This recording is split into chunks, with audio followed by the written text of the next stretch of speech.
To determine the hydration status of an athlete, we would first instruct them to drink 17 to 20 ounces of water or sports drink 2 to 3 hours before they exercise, and also have them drink 7 to 10 ounces of water or the sports drink 20 minutes right before they exercise.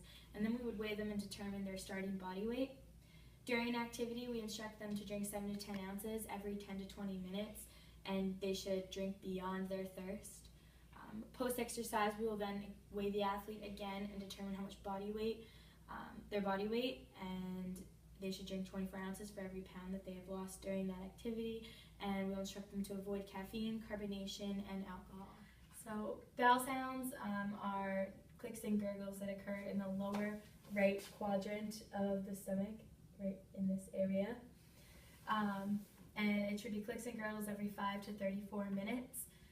You are looking for frequency and character, and if there's an injury to the abdomen in that area, they could be absent, and hyperperistalsis with rushes and cramps and diarrhea could suggest gastroenteritis.